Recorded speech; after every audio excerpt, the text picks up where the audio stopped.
and welcome. You're watching Gravitas with me, Molly Gambhir. Here's a look first at what's lined up for you on the show tonight.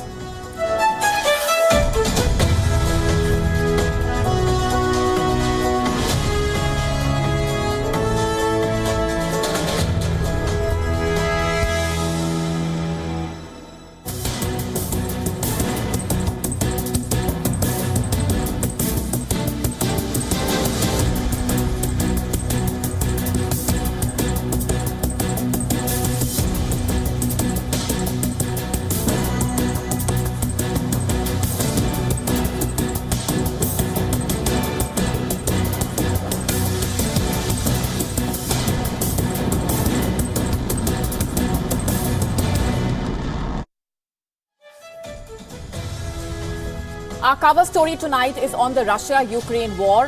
Who is winning? Well, there is still no answer to that big question. But there is a bigger question that has popped up now, courtesy the developments over the last 24 hours. And these developments, by the way, are no ordinary ones and come with far-reaching implications. Poland, in the latest, has moved troops to its border with Belarus. Why is that? Poland's Prime Minister says the situation is now becoming dangerous as tensions are running high on NATO's border with Belarus after Wagner troops move closer.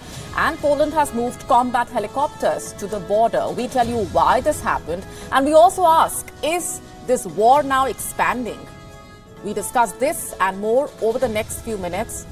Also on the show for you tonight, is Israel controlling the data of Pakistan's intel agency? We tell you why this question is being asked and how serious the developments really are.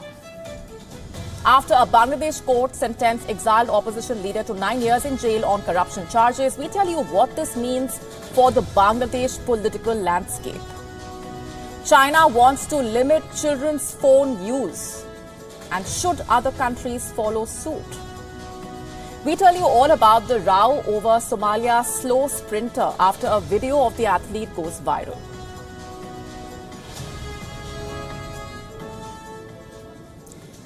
Is the Ukraine war expanding? Is it turning into a whirlpool, one that is fast pulling in neighboring countries, NATO countries? Tensions are high on NATO's border. The Polish Prime Minister, in fact, is talking about a hybrid attack. There are all kinds of hybrid attacks right on our borders, on the Lithuanian border, on the Polish border.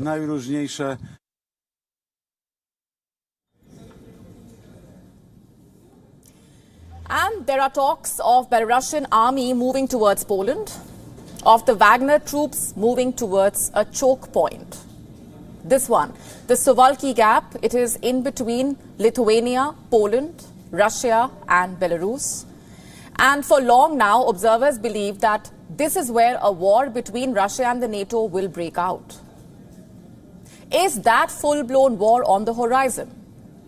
Let's just start with the latest now. That's the troop movement. Poland is rushing troops to its border with Belarus. Warsaw has deployed combat helicopters, in fact. It is preparing for the worst.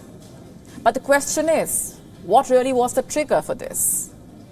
Warsaw says Belarusian helicopters violated the Polish airspace, and this happened on Tuesday during a military exercise. The violation took place in the Belaruss region. This is where it is located on the map. In fact, Poland has asked Belarus to explain the incident immediately, adding that the breach resulted in escalation of the border tensions. These are Poland's words. And Belarus claims the breach never happened. In fact, it is asking Poland to provide evidence to back its claim. The Polish Defense Ministry has none.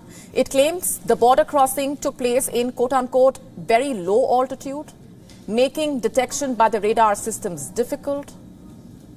How did Belarus reply to this? Let me just read out the Defense Ministry statement for you. The accusations of violating the border of Poland by the helicopters of the Belarusian Air Force and the Air Defense Forces are far-fetched and were made by the Polish military and political leadership to justify the build-up of the forces and means near the Belarusian border.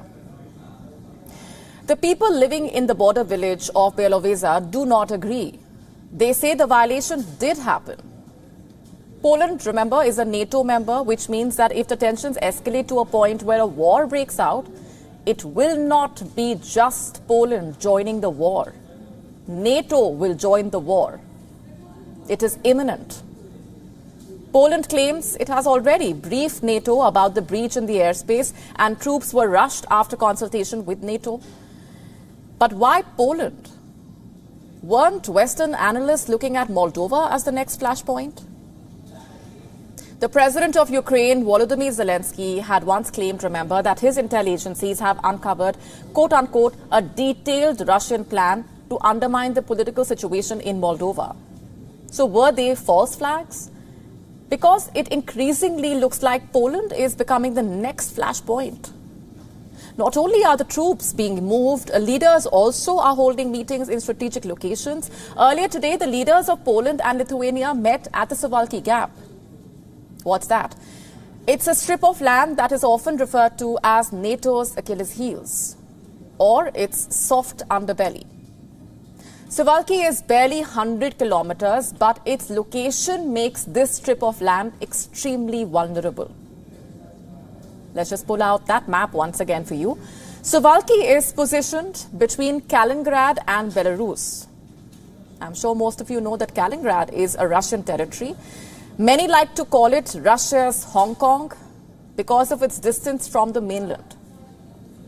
And ever since Crimea, observers have pinpointed Suwalki Gap as the location where a war between Russia and NATO breaks out. When Putin sent troops into Ukraine, military analysts said that Suwalki would be where Putin would strike first, should he decide that NATO's involvement in the Ukraine war has not left him with much option. Ukraine says, for that matter, that the war is coming to Russia. Will the latter stand by and watch? The airspace violation was just south of Suwalki. As we speak, the Wagner troops are reportedly moving towards Suwalki. At least that is what the Polish Prime Minister is claiming. And speaking at Suwalki, Mateusz Morawiecki said, and I'm quoting now, the Wagner group is extremely dangerous and they are being moved to the eastern flank to destabilize it. In fact, he said NATO members need to start talking about a coordinated response, including considering the closure of the border with Belarus. Listen in now to what Morawiecki said last week.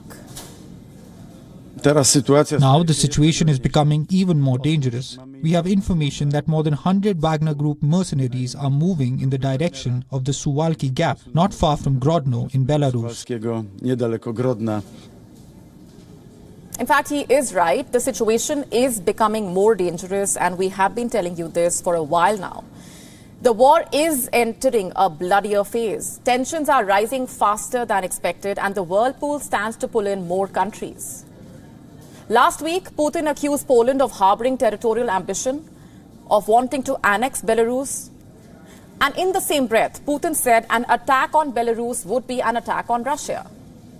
Also last week, the Belarusian president, Alexander Lukashenko, told Poland it should thank him for keeping in check the Wagner mercenaries, who, by the way, are now stationed in Belarus.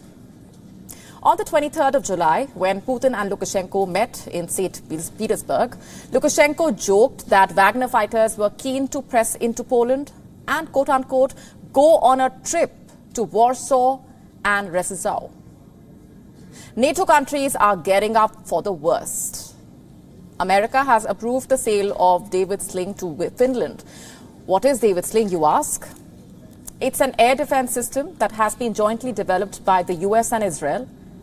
In fact, the Israeli Ministry of Defense says that the system intercepts advanced threats, including ballistic missiles, cruise missiles, drones, and more.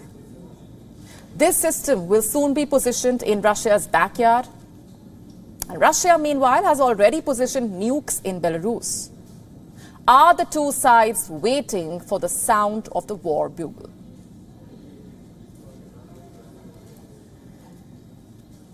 Is Israel controlling the data of Pakistan's intelligence agency? This question is buzzing in Islamabad, and not without reason. According to a report by Harrods, Pakistan's ISI and the country's police are using Israeli spyware for their operations. And if the report is credible, then this is a matter of embarrassment for Islamabad, to say the least, because for the longest time, it has accused Israel of targeting the Islamic community, especially in Palestine.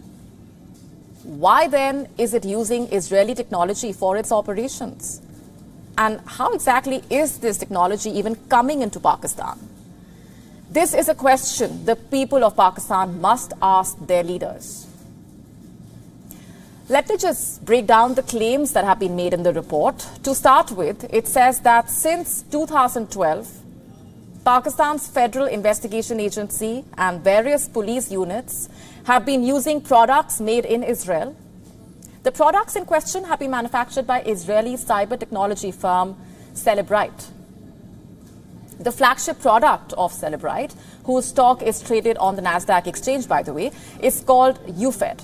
This product enables law enforcement agencies to engage in digital forensic work. How exactly, you ask? By hacking into password-protected cell phones and copying all the information stored on them. And this, by the way, can be anything: pictures, documents, text messages, calling histories, even contact details. And the firm that makes this product, Celebrite, has a history of providing services to countries that are considered by many as oppressive regimes. And this includes Belarus, China, Uganda, Venezuela, Indonesia, the Philippines, Russia, Ethiopia, and Pakistan happens to be the latest addition to that list. So how exactly does Pakistan use this intelligence tool? This, the report did not answer, but it does mention how Islamabad can use it. It can use it to hack the phone of dissidents, recover encrypted information in those phones, and even trace the deleted data from such mobile devices. The case in point here is this headline from November 2022. Have a look at what it states. With its new gadgets, police can even trace the deleted data from the phones. This report specifically talks about the Sindh police. In November last year, it obtained 2 devices that can help extract information from a suspect's cell phone or computer.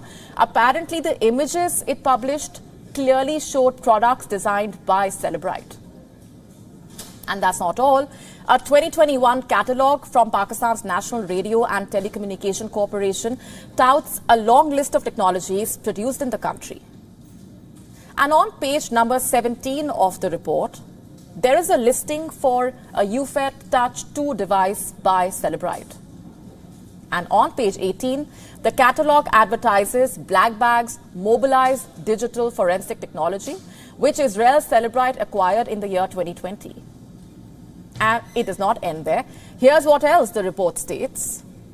In the year 2021, Pakistan's Federal Investigation Agency sent out bids for systems made by 2 other firms, Belkasoft and Compelson.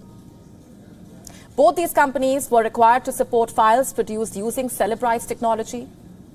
Plus, last year, the Punjab police issued bidding requests for UFED devices. So did the Counterterrorism Division of the Punjab Police. They both issued requests for acquiring new licenses for Celebrite's product. So what do these police agencies use these products for?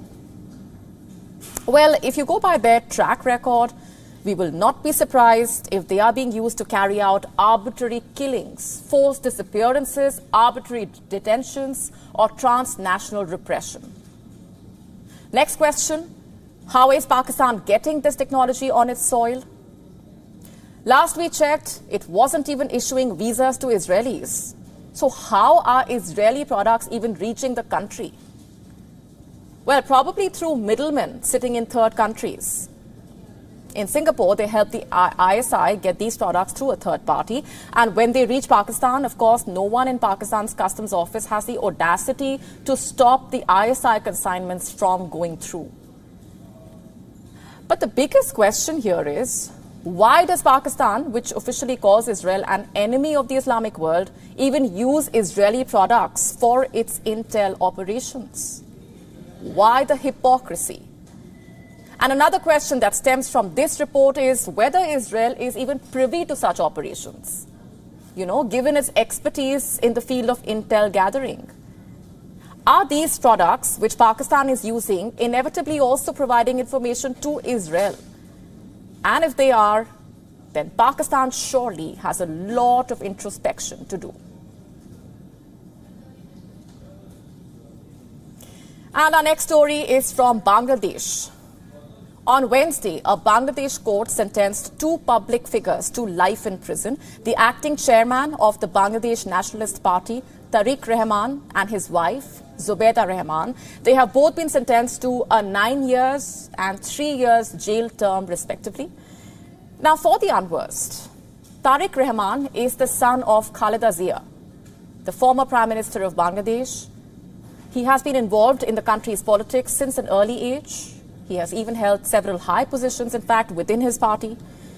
However, his political career has been marred by controversies, mainly due to allegations of corruption and abuse of power during his time in office. In fact, in the year 2018, he was sentenced to life imprisonment in absentia for allegedly organizing the 2004 Dhaka grenade attack. The attack left more than 20 people dead and hundreds injured. And this included Prime Minister Sheikh Hasina. Tariq Rahman was identified as the main culprit and was sentenced for life. And almost 5 years on, he has been awarded yet another sentence, this time along with his wife, Zubaida Rahman. What's their crime? Amassing illegal wealth. I'm not the one saying this. The court has said this. Let me just quote the exact ruling for you. The court found them guilty of amassing illegal wealth and concealing information of the wealth. And that's not all. Tariq Rahman has also been fined 3 crore takas for this crime. That's around $273,000, give or take. And if he fails to pay this amount, he will be forced to serve an additional 3 months. And as for his wife, Zubaida Rahman, she has been sentenced to 3 years in jail on 2 charges and has been fined an amount equivalent to 3.5 million takas. That's around $54,000. And if she fails to pay this fine, she will serve 1 more month in jail. But for all of this to happen, the couple will have to first return to Dhaka. And last we checked, they had been living in London since 2008 as fugitives. So whether they will really serve the sentence is anybody's guess. And that said, the timing of this verdict is also interesting. It comes at a time, after all, when Tariq Rahman's party, the BNP, and other opposition parties are pressurizing the government. They are forcing the government to resign and hand over power to an interim provisional administration. Remember, Bangladesh will soon hold general elections. They are set to be held either in December or January. And ahead of the elections, the government is being pressurized to resign to ensure the integrity of the polls.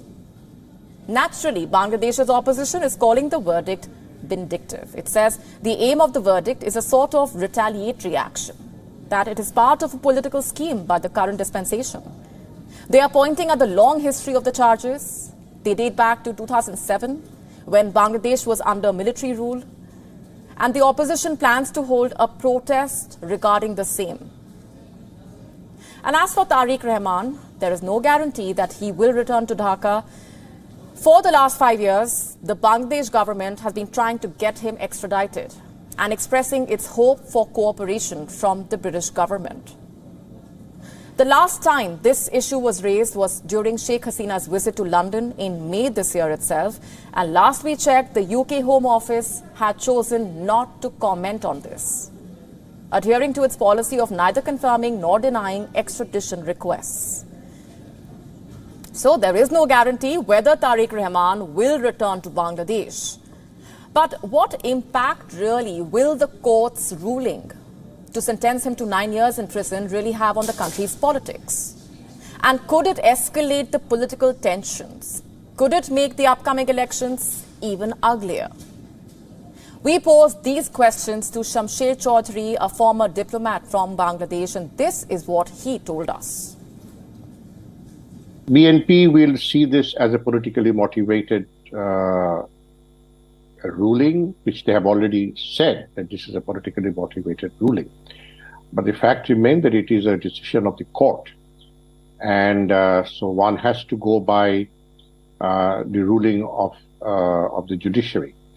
Of course, there is scope for appeal, I guess, but this is not the first time that Mr. Tariq Rahman has been sentenced for wrongdoing, for corruption and other things, including, I think, the assassination attempt on Sheikh Hasina when she was leader of the opposition in 2004. And he has been framed, I think, if I remember right, he's been framed on that one too.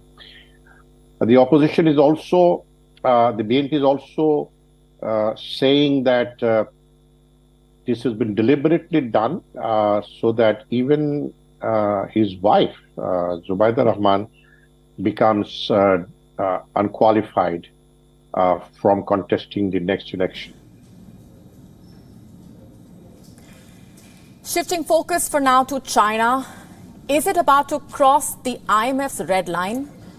This question pops up courtesy China's household debt. It's inching closer to the IMF's warning line. Let me just break this down for you.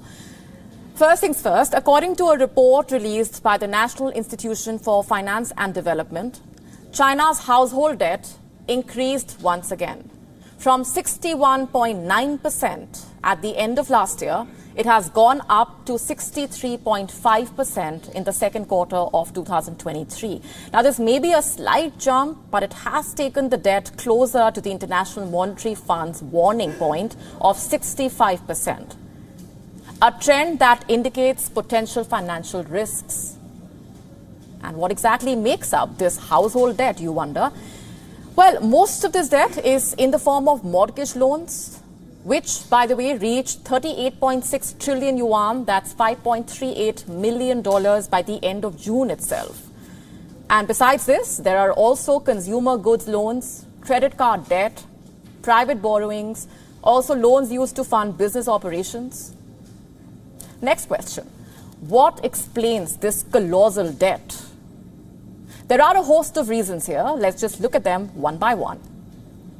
Reason number one, exhausted budgets.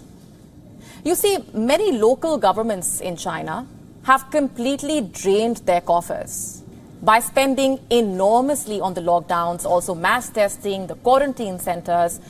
This is a minefield of China's own making. Let's get down to reason number two now. Lower revenue. As the Wuhan virus engulfed China last year, people reduced their spending to save money, and this resulted in less tax revenues by the local governments. Furthermore, the huge tax breaks were given to support ailing businesses. Reason number three being the most important of them all, in fact, the housing market slump. You see, home prices in China have been falling for 16 months straight. Land sales, which account for about 40% of all the local government revenue, also collapsed. I have a report with me. It's from February this year. It says sales of new residential properties in China tumbled around 28% last year. This is a 5-year low, by the way. Next question. What will happen if China does cross that red line? Well, besides the IMF designating it into a particular category, the people of China will suffer. And it's worth considering this report. It says due to this massive debt distress, Chinese cities are struggling to pay their bills. They are slashing wages, cutting public services, and reducing the fuel subsidies. And where are these cities located? Mainly in these provinces: Heilongjiang, Hebei, Guangdong, Zhejiang, Jiangsu, Hunan. All of these are struggling with mountains of debt. And the road to recovery is just not visible at this point. And if I speak of Hebei specifically, throughout the last 3 months of 2022, the people of Hebei had trouble heating their homes. because of the shortage of natural gas. That's how bad things got. And why was there a shortage? Because of a lack of government subsidies. And why were the subsidies lacking? Because the authorities did not have enough money, simply. Most of their financial resources got drained paying the debts. And let me just remind you, this is all according to China's own media houses, not the Western press. And next, we have the Heilongjiang province, the northernmost province in China. Throughout the bitter month of January, households in the city of Hegang there were also left without heating services. Why? Because the local firms had severely restricted the supply. And why did that happen? Again, because of no subsidies. And then we have the Hunan and Guangdong provinces. In December last year, a number of cities in these provinces had to partially suspend the bus services because of the budget constraints. And next we have the Zhejiang and Jiangsu provinces. Last year, they had to cut down the public sector jobs or even reduce salaries, jobs that are considered to be the most secure in the country. The Chinese state media said that these provinces slashed pay in public sector jobs by as much as 30%. And finally, we have Hegang, a city in Heilongjiang. It made history in mid-2022 by becoming the first city to undergo a fiscal restructuring. Why did it have to undergo that restructuring? Due to a grave debt distress. That's according to state media again.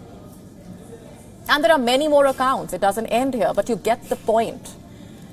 A debt storm is tearing apart Chinese cities. It's only a matter of time before this storm sparks socio-economic tensions and unrest. And as if things weren't bad enough for China, now shares of tech companies have come tumbling down. Any idea why?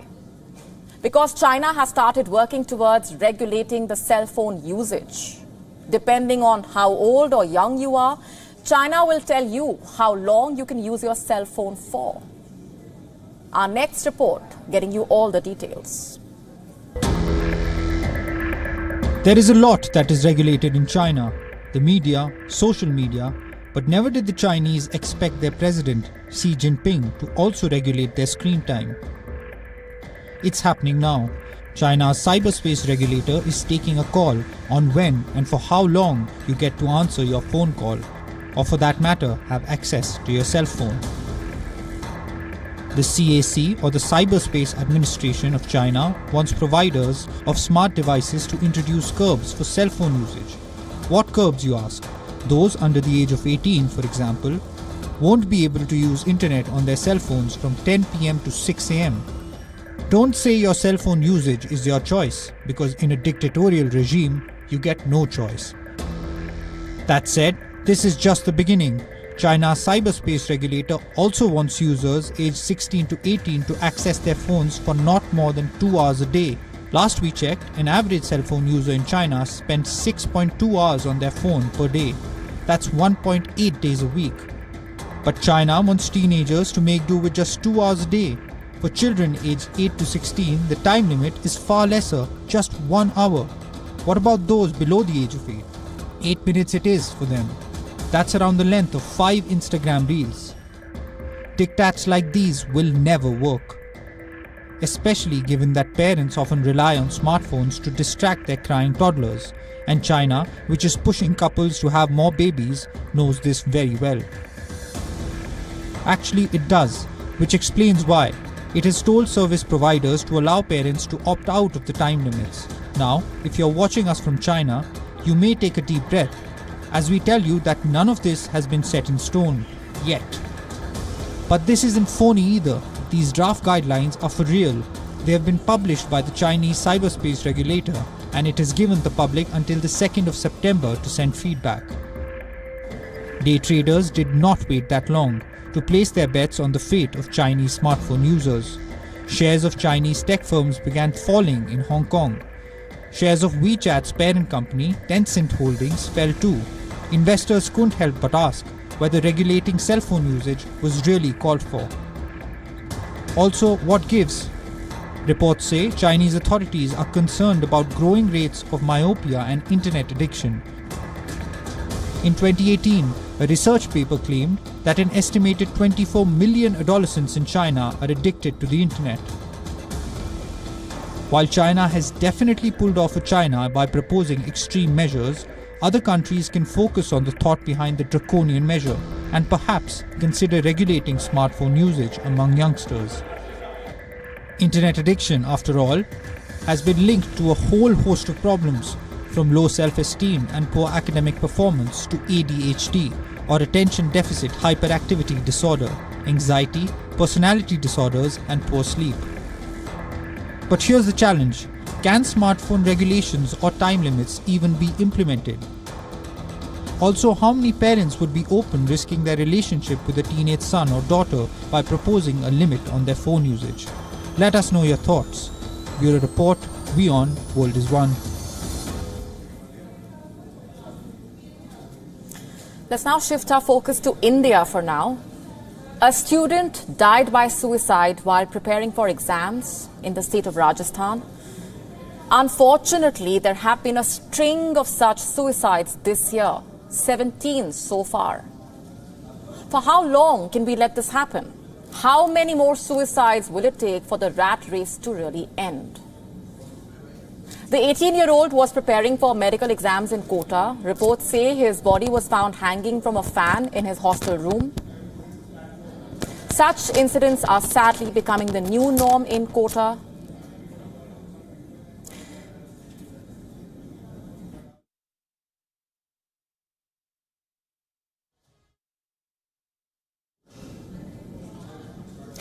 You see, students from across India flock to Kota every year.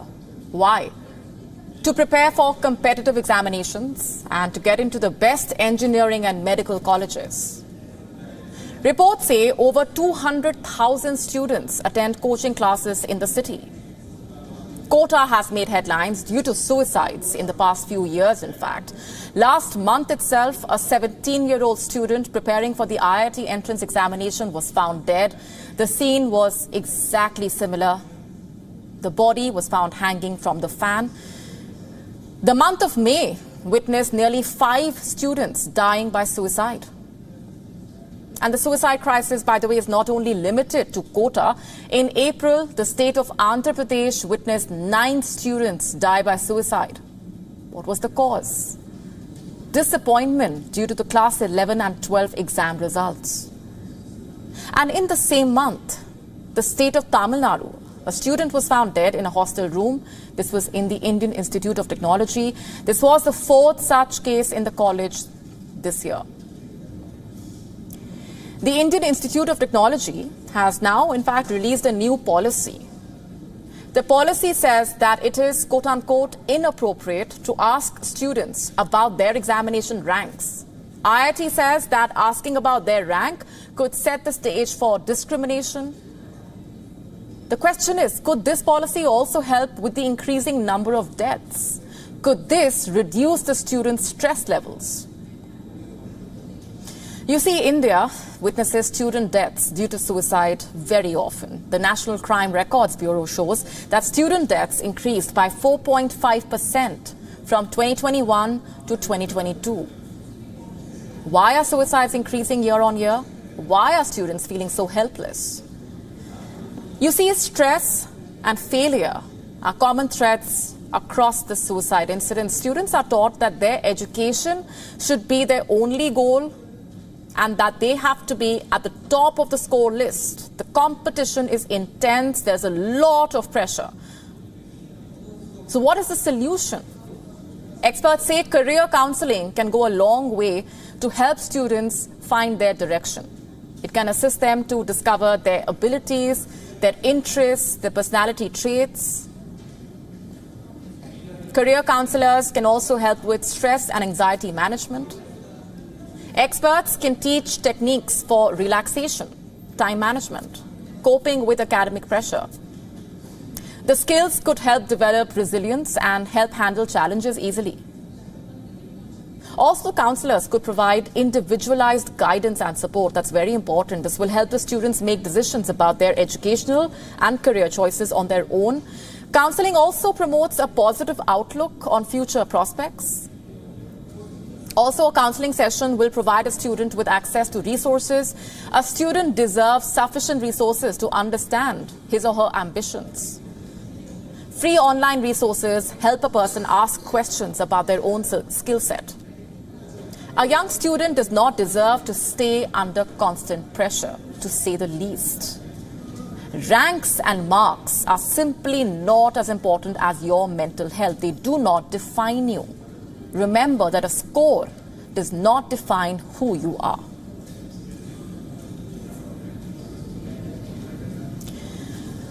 And let's now talk about the big tech firms like Meta, Google, YouTube.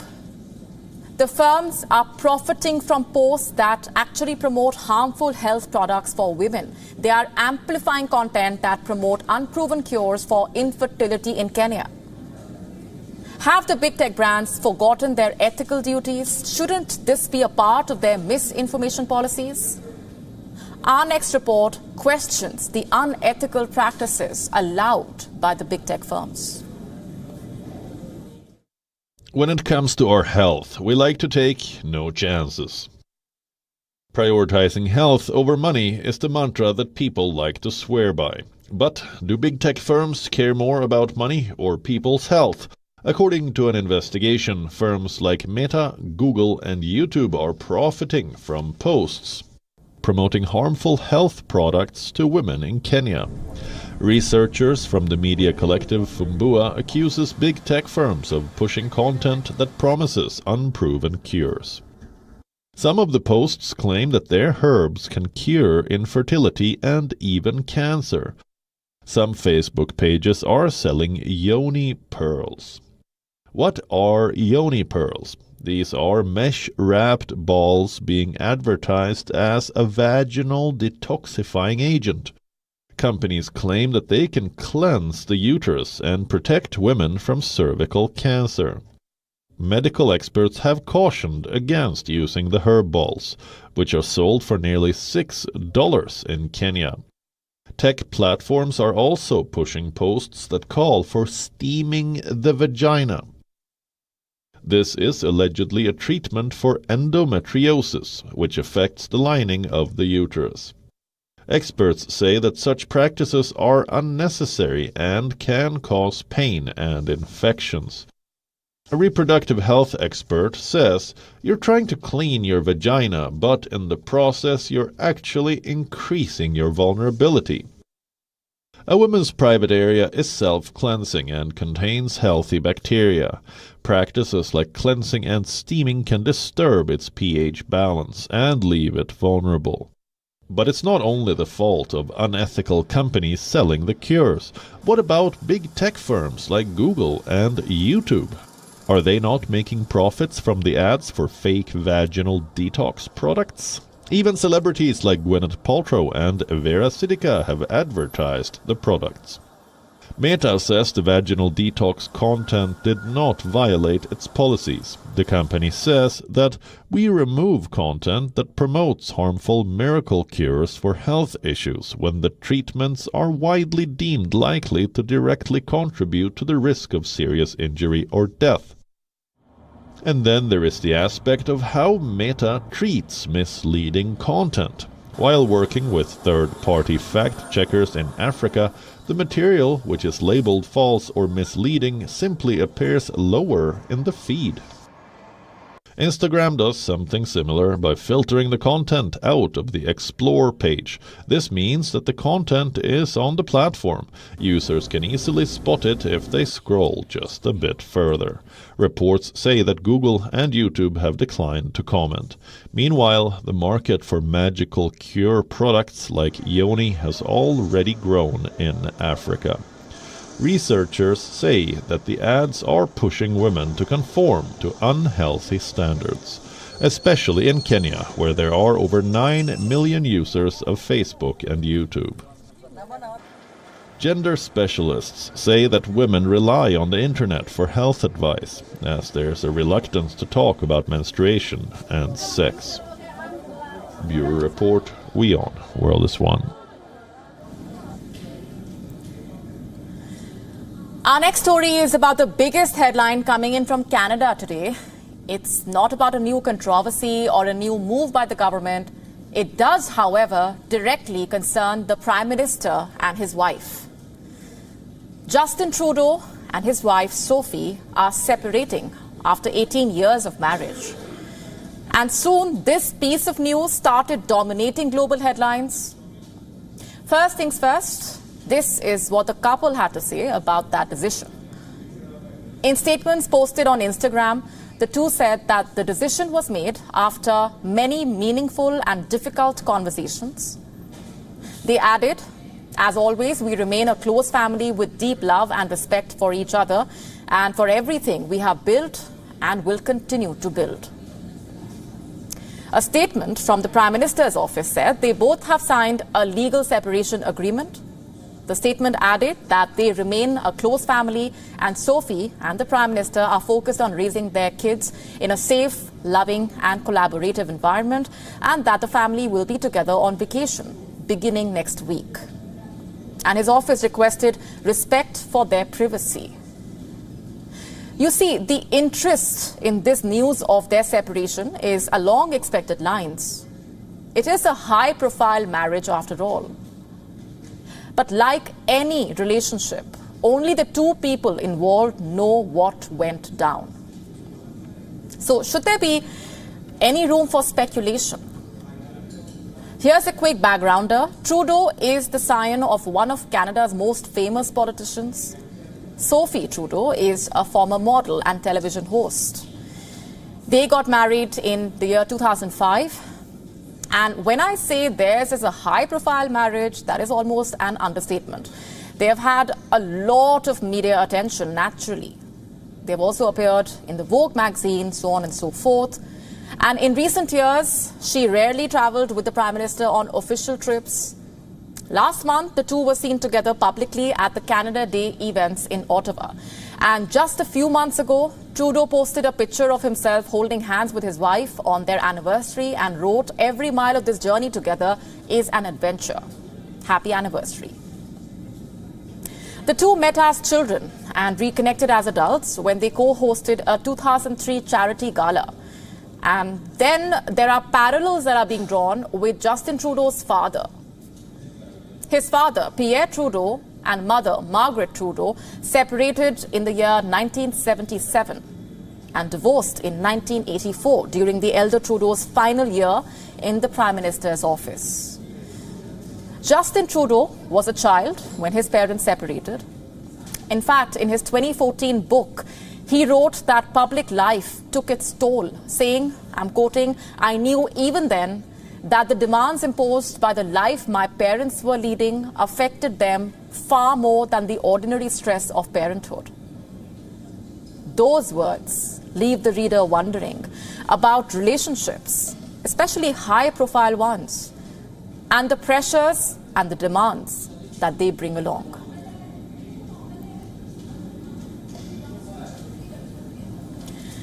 Have you ever seen an athlete run so slow that they are eventually kicked out of the frame?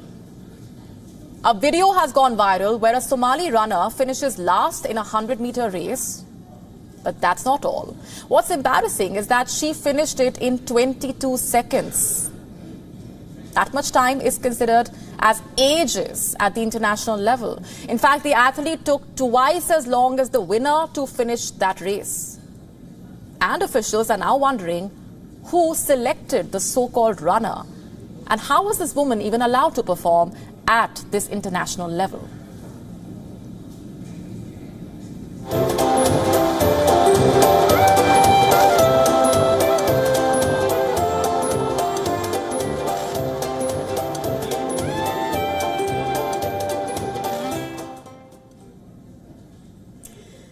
20-year-old Nasra Abukar Ali was put out of the frame moments into the race. She was running the 100-meter race like a light jog. The Somali crossed the finish line as if she just finished her morning walk.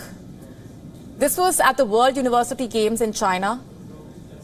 Nasra Abukar Ali finished in 21.81 seconds, to be precise. That is over 8 seconds slower than the second last runner and over 10 seconds behind the winner of the race.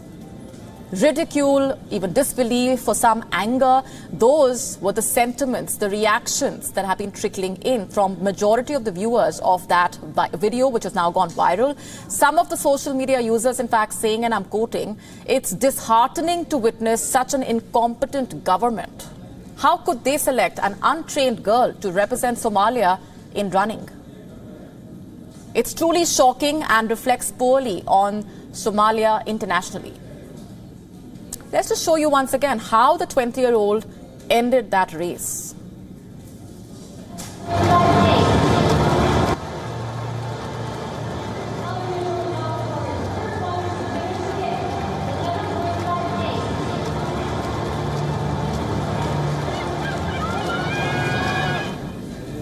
You saw that small skip as she crosses the finish line. Not much regret on her face. It's as if she knew what was coming and what she was signing up for and did not expect all that much. On the account of the heavy criticism, the Ministry of Youth and Sports of Somalia has fired the chairwoman of the Somali Athletics Federation. Khadijo Eden Tahir, the Somali Minister of Youth and Sports, Mohammad Bare Mahmoud, says that Nasra Abukar Ali was not a sports person nor a runner. So why would Somalia even send a non-athlete to an international championship is the question that arises. And who is responsible for selecting this 20-year-old? The Association of Somalia Universities says that they have never sent any runners to the event. Investigations have found that there was no registered Somali University Sports Association. So where did the girl even come from? The Ministry of Youth and Sports now aims to, I'm quoting, pursue legal action against both the chairman of the Athletics Federation of Somalia and individuals responsible for falsification of the Somali University Sports Association. Also the question, could the 20-year-old be a defector? Was she simply looking to escape the crisis-ridden country? You see, it's not uncommon for athletes to defect and abandon their country. Experts say, I'm quoting, sports championships provide a very attractive opportunity for people to escape difficult situations at home, most often political repression. You see, Somalia has experienced one of the most challenging food crises. Climate change, food insecurity have been rising. UNICEF shows that over 1.4 million children could suffer from acute malnutrition. That is half of the country's population under the age of 5. Many citizens are hoping to escape the drought and the food crisis. So was the championship Nasra Abukar Ali's route to escape that crisis? Why would anyone choose China for defection is also the question. So is there more to this story than what meets the eye? We will continue to track the developments and get you the answers. On that note, it's a wrap on this edition of Gravitas tonight. We're leaving you with Gravitas images. Thanks very much for watching.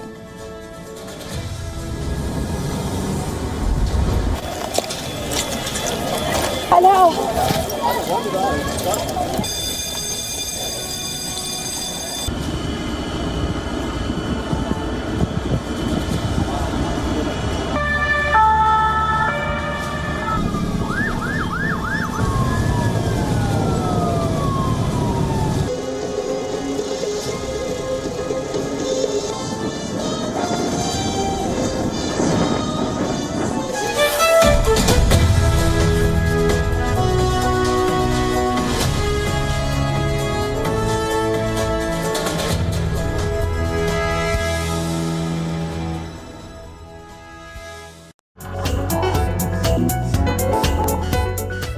WION Health Resort is unique, the only one of its kind. Experience the 4 paths of natural wellness: yoga, Ayurveda, acupuncture, and naturopathy. Each uniquely customized program improves the whole person to make every person whole. Come to WION.